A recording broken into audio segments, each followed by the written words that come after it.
Hey YouTube, Farmer G here. You know what's up, doing some midnight gardening. And I kind of got a little experiment here that I'm going to play around with. And I'm going to be growing some radishes in 10-20 trays. And the reason I'm going to try and do this, two reasons why I'm going to try and do this.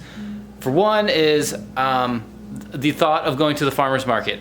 First off, this is going to be my first year doing farmer's market. And when I go, I would thought it would be cool if I could try and sell radishes. However, I find that when I pull radishes at home, take them inside, it doesn't take long before they kind of start to go limp. Unless I put them like in a jar of water and the root just kind of sits in a little bit of water, that'll keep them fresh. But the thought of like having a bunch of radishes that I got to transport half an hour away, they're going to sit somewhere for 4 hours or so. What happens if I don't sell them? Then I'm going to have a bunch of radishes that nobody's going to want to eat, and what am I going to do with them? The second thing is, when I grow them out in the garden, I feel like I tend to kind of like do too much, and this is kind of a little bit of self-implemented self-control so that I don't overdo it and create a bunch of waste.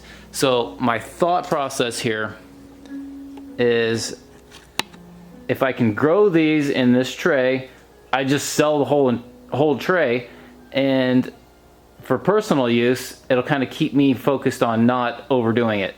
Now what I've got here, first off, these are cherry bells that I'm going to grow.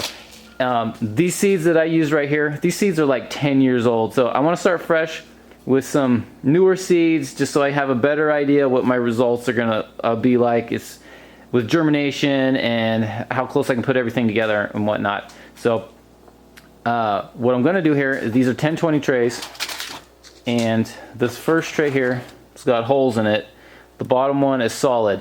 So if I overwater something, I can always pick this up, the water will drain into the bottom pot, and then I can empty that tray right there. Let's start a new tray here.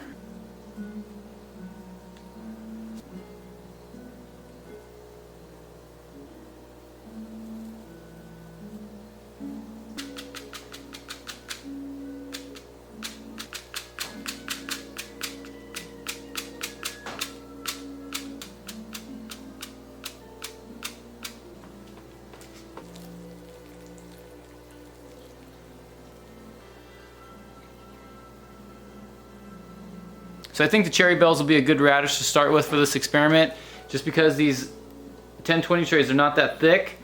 So I think the smaller radish will be a good choice to start with. See what kind of results we get, and then we'll play around with some bigger radishes from there.